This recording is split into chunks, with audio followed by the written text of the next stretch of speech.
তোর সর্বনাশ না করে আমিও শান্তির নিঃশ্বাস নেব না।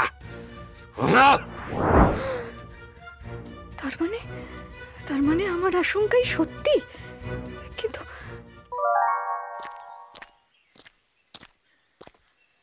আরে ওই তো ওই জায়গার মাটিটা বেশ নরম বলেই মনে হচ্ছে। ওইখান থেকেই কিছুটা মাটি বাড়িতে নিয়ে গিয়ে নতুন কিছু মাটির বাসন তৈরি করব। এই সুযোগে 2 পয়সা বেশি রোজগার হবে।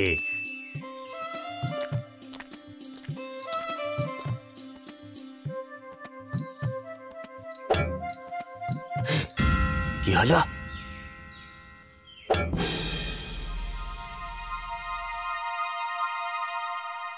তাহলে কি আমার কপালে গুপ্তধন? দেখি দেখি দেখি, এই শিগগির এটাকে খুলে দেখি। বাবা রে, এটা কি রে? ওরে বাবা রে!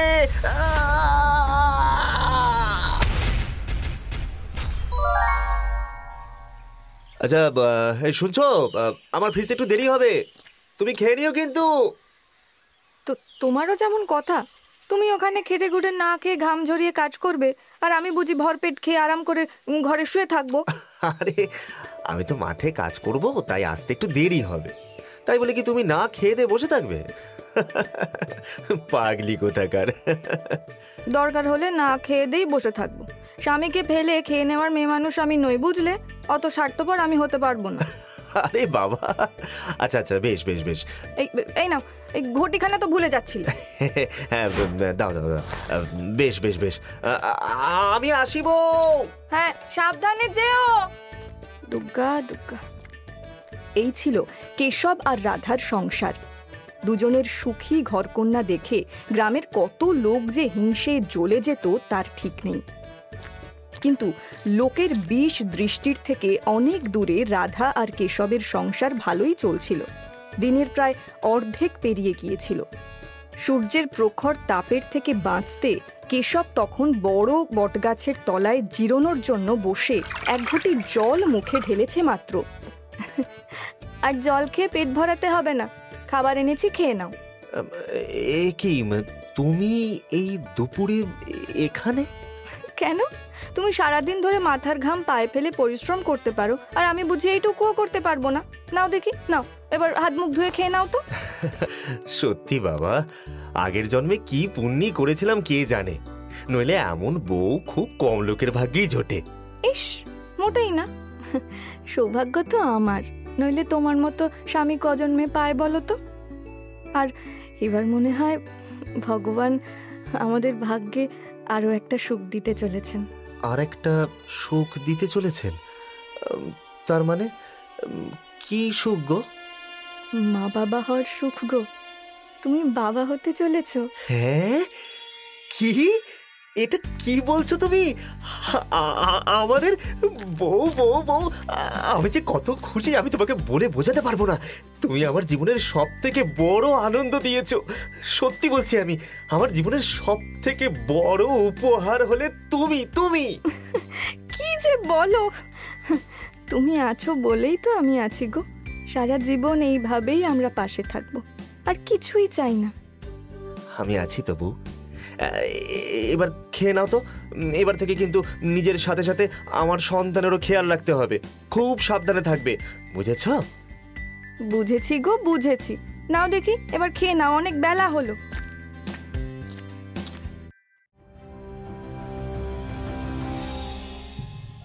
ওগো, বলছি আজকে কি না গেলে হতো না? আমার মনটা কেমন যেন অস্থির লাগছে। আহা, তুমি মিথ্যে অস্থির হচ্ছ বউ। মণিপুর গ্রামের দিকে ভালো সার পাওয়া যায়, বুঝলে? আর ভালো সার না দিলে ফলন কি আর ভালো হয় বলো? খুব দরকার না থাকলে আমি তোমাকে এই অবস্থায় রেখে কখনোই এত দূরে যেতাম না। আমি তো সব জানি গো, কিন্তু কিন্তু জানি না কেন আজ সকাল থেকেই মনটা কেমন যেন কু ডাকছে। তুমি কিন্তু নিজের খেয়াল রেখো। হ্যাঁ গো হ্যাঁ, তুমি এত উতলা হয়ে না তো। এই অবস্থায় তোমরা তো চিন্তা করা আমাদের সন্তানের জন্য ভালো নয়। এই শোনো, আমি আসি গো, সন্ধ্যের মধ্যেই চলে আসবো। তুমি সাবধানে থেকো কিন্তু। হ্যাঁ, সাবধানে যাবে। ক্রমে সকাল পেরিয়ে বিকেল, বিকেল পেরিয়ে রাত নামল, কিন্তু কেশব বাড়ি ফিরল না। এদিকে পূব আকাশের কোণে কালো ইস্পাতের মতো মেঘের স্তূপ জমতে দেখে রাধা যেন আরও উতলা হয়ে উঠল। হয়তো ঝড় উঠবে। এই ঝড় বৃষ্টির রাতে লোকটা কোথায় রয়েছে এই ভেবেই রাধা বারবার ঘর বাইরে করতে শুরু করলো। কিছুক্ষণের মধ্যেই যখন তুমুল ঝড়ের সাথে বৃষ্টি শুরু হলো, রাধা নিজের মনে মনে বলল, হে ভগবান, এত ঝড়ের সাথে তুমুল বৃষ্টিও শুরু হলো, কিন্তু ও তো এখনো এলো না। বলেছিল সন্ধ্যের মধ্যে এসে পড়বে। এবারে আমি কি করব? কোথায় বা খুঁজতে যাব? কি হবে? না না, রাত বাড়ছে কিন্তু এখনো বাড়ি ফিরলো না। আমি এভাবে হাতের উপরে হাত রেখে বসে থাকতে পারবো না। না, আমাকে দেখতে হবে গিয়ে। হ্যাঁ, দেখতে হবে।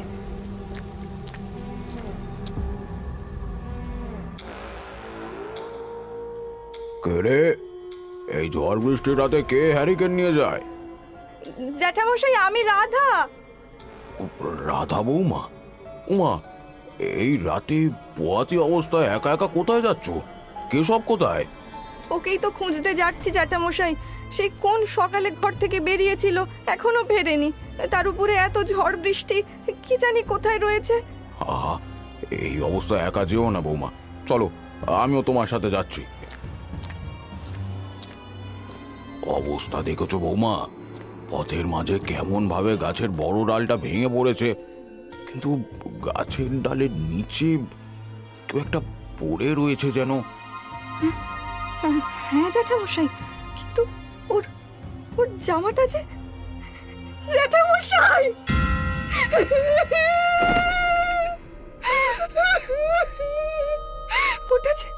ওটা যে উনি গো। হে ভগবান, কেশব, কেশব এই গাছের ডালের নিচে পড়ে রয়েছে। ওটো ওটো ওটো ওটো কেশব। জ্যাঠামশাই, চোখ খুলছে না। ওগো, তোমার কি হলো? চোখ খোলো, কি গো, চোখ খোলো না। বৌমা, বৌমা, কেশব হয়তো জ্ঞান হারিয়েছে। তুমি চুপ করো, তুমি চুপ করো। ওকে এক্ষুনি হাসপাতালে নিয়ে যেতে হবে। তুমি এখানেই বসো, আমি গিয়ে দেখি দুটো লোক পাই কিনা। কিছুক্ষণের মধ্যেই রতন কয়েকজন গ্রামবাসীকে নিয়ে এলো, আর নিমেষের মধ্যেই কেশবকে নিয়ে হাসপাতালের দিকে ছুটল। রাধাও উদ্ভ্রান্তের মতো পেছনে পেছনে গেল। যখন তারা হাসপাতালে পৌঁছালো তখন অনেক রাত। ডাক্তার কেশবের নাড়ি পরীক্ষা করে মাথা নেড়ে বললেন, ক্ষমা করবেন, এখানে আনার অনেক আগেই ওনার মৃত্যু হয়েছে। কি বলছেন কি ডাক্তারবাবু? না না না না, এ হতে পারে না, এ কখনোই হতে পারে না। ওগো, তুমি ওঠো না, তুমি ওঠো না। তুমি আমাকে বলেছিলে না আমাকে ছেড়ে তুই যাবে। বৌমা, বৌমা, বৌমা, নিজেকে সামলাও, সামলাও, সামলাও। ভাগ্যের উপর কি আর কারোর কোনো জোর চলে বলো? না, ডাক্তারের কোনো ভুল হয়েছে।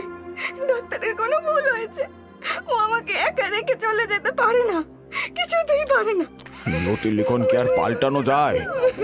ডাক্তার যখন বলেই দিয়েছেন তখন আমরা দাহের ব্যবস্থা করি।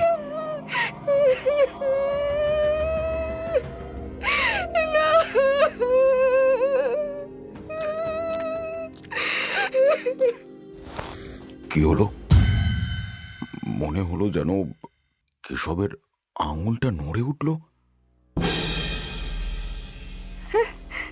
ওগো, তুমি বেঁচে আছো? আমি জানতাম তুমি আমাকে ছেড়ে কিছুতেই যেতে পারবে না, কখনো না, কখনো না। তুমি বেঁচে আছো? কিন্তু ডাক্তার যে বলল তোমার মৃত্যু হয়েছে। ডাক্তার বলল বলে কি আমি মরে গেলাম নাকি? না না না না, আমি সেটা বলিনি রতন। আসলে যাই হোক, বৌমা, তুমি সত্যি সতী সাধ্যী স্ত্রী, নইলে এমন করে স্বামীকে মরণের মুখ থেকে বের করে আনতে পারো? খুব ভালো মা, তোমার সিঁদুর অক্ষয় হোক বৌমা। এসব ভগবানের কৃপা জ্যাঠামশাই, উনি ভালো হয়ে গেছেন, আমার আর কিচ্ছুটি চাই না, কিচ্ছুটি না। ওগো ওগো, এবার ঘরে চলো চলো। হ্যাঁ হ্যাঁ, ওকে ঘরে নিয়ে যাও। সারাটা দিন ছেলেটার উপরে বড় ধকল গেছে।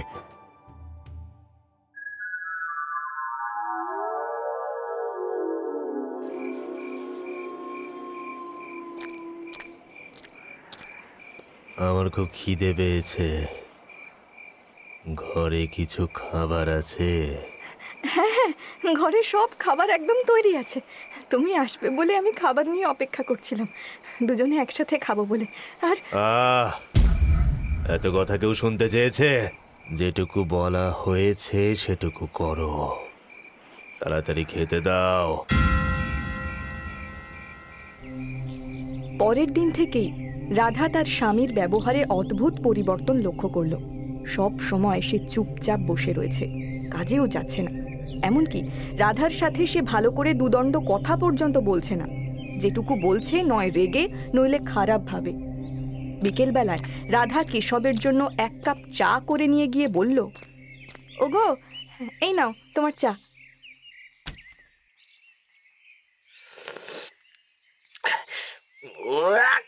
থু থু থু থু থু থু। ছি, এটা চা করেছিস নাকি বিড়ালের মুত? হ্যাঁ, আমি তো চায়ের চিনি দুধ সবই ঠিক করে দিয়েছিলাম। তাই নাকি? হ্যাঁ, তার মানে আমি মিথ্যে বলছি? হ্যাঁ, আমার কথা তো মিথ্যে মনে হবেই এখন তোর। নতুন নাগর জুটিয়েছিস না, বেহায়া মেয়ে মানুষ। বলি, তোর শরীরে কি লাজ লজ্জাও নেই নাকি? ওগো তুমি এসব কি বলছো? আমি কি করেছি? বেরিয়ে যা, বেরিয়ে যা চোখের সামনে থেকে, বেরিয়ে যা বলছি।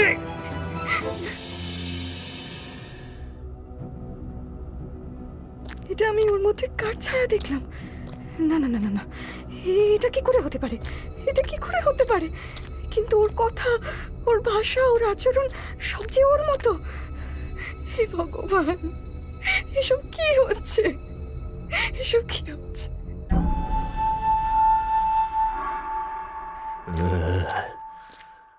আমার দিন এখন এতটা খারাপ চলছে যে অন্যের দেহ ধারণ করে থাকতে হচ্ছে। ছ্যা! আমায় বন্দি করে রাখা আমাকে। মদন সাপইয়ের লেজে পা দিয়েছিস তুই, মদন সাপইয়ের লেজে। সব কিছুর বদলা নেব আমি। তোর সর্বনাশ না করে আমিও শান্তির নিঃশ্বাস নেব না।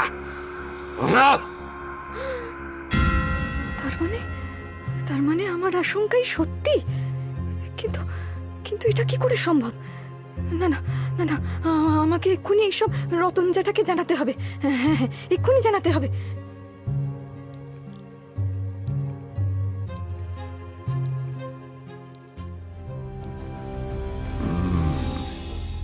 সবই তো বুঝলাম বৌমা, কিন্তু যেই আত্মা কেশবের শরীর ধারণ করে রয়েছে সেটা কে? এই মদন সাপুই? ও ও আমার আগের স্বামী জ্যাঠামশাই। তার মানে তোমার আগেও একবার বিয়ে হয়েছিল? হ্যাঁ জ্যাঠামশাই, আমার আগে একবার বিয়ে হয়েছিল, কিন্তু সেই জীবনকে জীবন না বলে নরক যন্ত্রণাই বলা ভালো। ওদের ভালো বাড়ি ব্যবসা দেখে আমার বাবা ওর সাথে আমার বিয়ে ঠিক করেছিল, কিন্তু বিয়ের পরে দেখলাম সবটাই ভাওতা। হ্যাঁ গো, বলছি বাড়িতে যে সবজি কিছুই নেই, কি রাঁধবো? যা আছে তাই রাধো। এখন ঘরে রান্না বান্না কি হবে সেটাও আমাকে বলে দিতে হবে নাকি? না সেটা নয়, ঘরে যে কিছুই নেই, মানে তুমি যদি বাজারে গিয়ে কিছু নিয়ে আসতে। নোলা দেখো না মেয়ে ছেলের, বাজারে গিয়ে সবজি মাছ আনবো আর পয়সা কে দেবে? তোর বাপ। অমন করে কেন বলছো গো? বিয়েতে বাবা তো তোমাকে কম কিছু দেননি। কি কি কি কি কি বললি? তুই আমাকে তোর বাপের টাকার গরম দেখাচ্ছিস হারামজাদি? তোর এত সাহস? তুই আমাকে টাকার গরম দেখাস? দেখ দেখ আজকে তোকে কি করি। এমন শিক্ষা দেব যে মুখ খোলার আগে 1 নয় 100 বার ভাববি।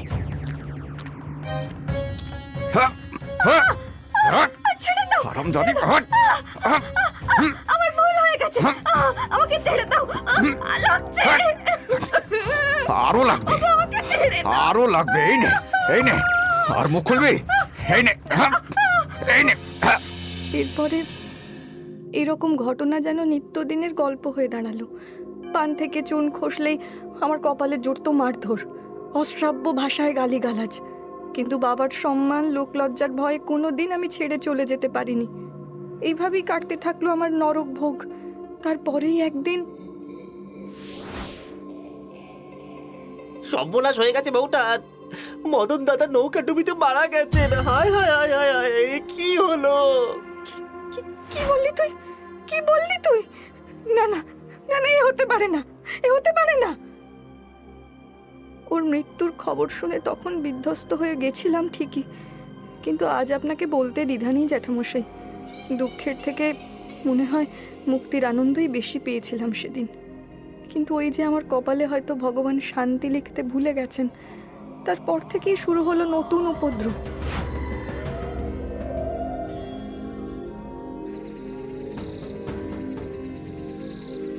রাধা বিছানায় শুয়েছে সদ্য। হঠাৎই একটা তীব্র হাওয়া ঘরের মধ্যেই ছুটে এলো। তারপরে এক ঝটকায় রাধাকে বিছানা থেকে ছিটকে মাটিতে ফেলে দিল। কে কে কে কে? আমি রে হারামজাদি মাগি, আমি তোর স্বামী। তোর এত সাহস, তুই আমার খাটে আমার বিছানায় শুয়ে আছিস? কে কে কে কে কে তুমি? কে?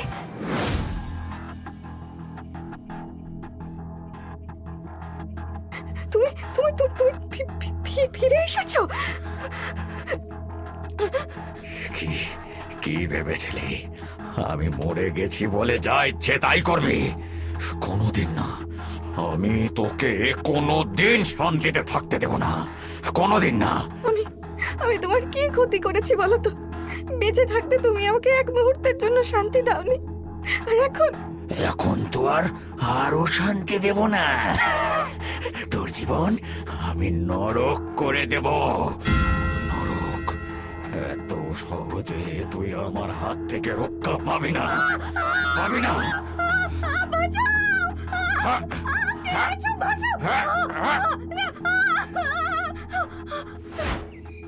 এই অত্যাচার যেন দিন দিন বাড়তে থাকলো। যে মানুষটা এতদিন জীবিত অবস্থায় আমাকে অতিষ্ঠ করে দিয়েছিল, এবারে সে যেন অশরীরী অবস্থাতেও আমাকে তিল তিল করে শেষ করে দিতে থাকলো। আর সহ্য করতে না পেরে বাড়িতে জানাতেই মা আমাকে নিয়ে গেল আমাদের গ্রামের এক সাধিকার কাছে। সাধিকা ছিলেন ত্রিকালজ্ঞ, তার জ্ঞান অফুরন্ত। তিনি সমস্ত কিছু শুনে গম্ভীর হয়ে বললেন, আমার কাছে আসতে এত দেরি করলি কেন মা? আর কয়েকদিন হলে যে তোর প্রাণ সংশয় হতে পারত।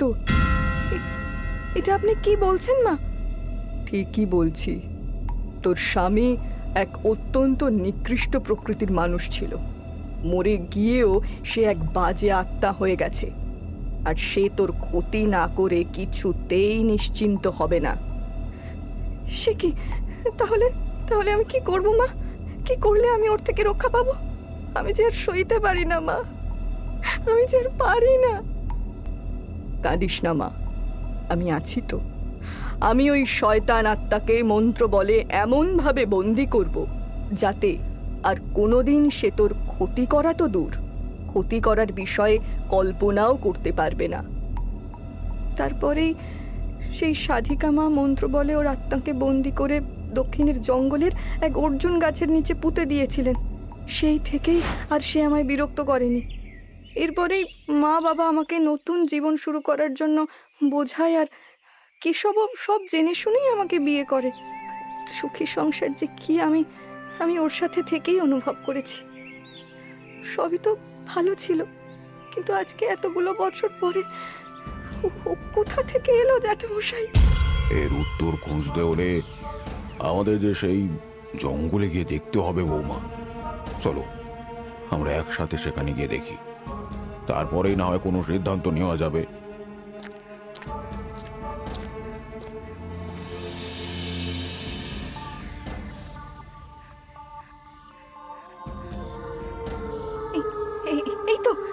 জায়গা, এই তো সেই জায়গা জ্যাঠামশাই। কিন্তু এগুলো কি পড়ে রয়েছে? আর এই দেখো, এখানে একটা মুখ খোলার পাত্র পড়ে রয়েছে। কেউ আত্মাকে মুক্ত করে দিয়েছে। হে ভগবান, এবারে কি হবে? এবার আমি কি করব জ্যাঠামশাই? এবার আমি কি করব? শান্ত হও, শান্ত হও বৌমা, শান্ত হও। যে তোমাকে আগের বার বিপদ থেকে উদ্ধার করেছিল, এবারেও সেই করবে। চলো আমরা সেই সাধিকার কাছে যাই। কিন্তু জ্যাঠামশাই, আমি তো জানি না সে কোথায় রয়েছে, আর আদৌ রয়েছেন কিনা। সেসব না হয় গিয়েই দেখা যাবে। চলো আমরা আগে গিয়ে তার সন্ধান করি। এই বলে রাধা আর রতন গ্রামের প্রান্তে সেই নদীর ধারে গিয়ে উপস্থিত হলো যেখানে সাধিকার আশ্রম ছিল। গিয়ে দেখল সাধিকা সেখানেই রয়েছে। রাধা আশ্রমে ঢুকে প্রণাম করে সমস্ত কিছু বিস্তারে বলতেই সাধিকার চোখ যেন রক্তাভ বর্ণ ধারণ করল। সে বলল, কি, ওই শয়তানটার এত সাহস? ও এখনো শুধরায়নি? বেশ, এবারে আমি ওকে এমন ভাবে বন্দি করব যে ওকে আর কোনো দিন কেউ মুক্ত করতে পারবে না। ওম নমরা হিং ট্রিং ফট স্বাহা। অন্যদিকে রাধার ঘরে শুয়ে থাকা সেই আত্মা যেন চমকে জেগে উঠল। সে এক ধাক্কায় উঠে বসল। তারপরে যেন একটা দড়ির টানে সে বন জঙ্গল নদী পেরিয়ে টেনে আসতে শুরু করলো সাধিকার আশ্রমে। সেখানে ছিটকে এসে পড়তেই সে উঠে দাঁড়িয়ে সেখানে রাধাকে দেখে দাঁত মুখ খিঁচিয়ে বলল, ওরে শয়তানি, তোকে। একদম চুপ। আমি অনেক শয়তান দেখেছি, কিন্তু তোর মতো দেখিনি। কি করে তুই মুক্তি পেলি বল? বলবো না, কিছুতেই বলবো না। বলবি না তাই না? নে বল, বল কি করে মুক্তি পেলি? বলছি, কেশব আমাকে মুক্ত করেছে। মাটি খুঁড়ে আমাকেও ভুল করে মুক্ত করে দিয়েছিল। কেশব? তার মানে তুই ওকে?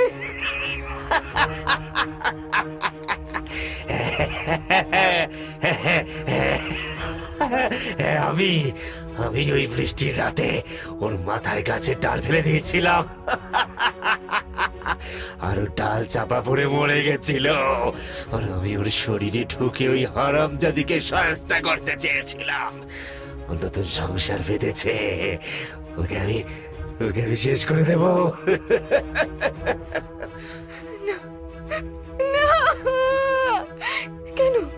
কেন করলে আমার সাথে এরকম? তুমি কেন করলে? তুই অকারণে একটা মানুষকে হত্যা করে দিলি, পাপী। এবার আমি তোকে এমন ভাবে বন্দি করব, এমন জায়গায় পুঁতে দেব যে তুই আর কখনো বাইরের আলো দেখতে পাবি না, কখনো না। ইং বিং রিং নমস্তুতে, ইং বিং রিং নমস্তুতে, ইং বিং রিং নমস্তুতে। নমস্তুতে চণ্ডালী কত্তায়নী নমঃ নমঃ, নমঃ নমঃ। নমস্তুতে চণ্ডালী কত্তায়নী নমঃ নমঃ।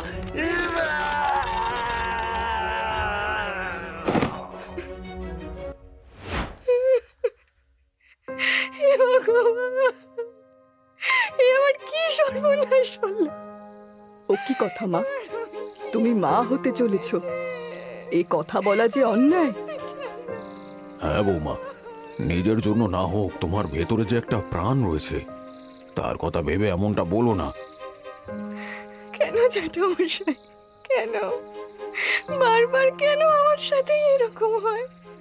সারাটা জীবন কষ্ট পেয়েছি, এতদিনে ভেবেছিলাম জীবনে সুখ, আর তখন। কেঁদো না বৌমা, কেঁদো না। এ সবই ভাগ্যের দোষ মা, আর এই নিয়ে ভেবো না। এখন যে আসছে তাকে নিয়ে এই জীবনটাকে নতুন করে শুরু করো। হয়তো ভগবান তোমার জন্য এটাই লিখে রেখেছেন। হ্যাঁ মা, তুমি এগিয়ে যাও, ঈশ্বর তোমার মঙ্গল করবেন।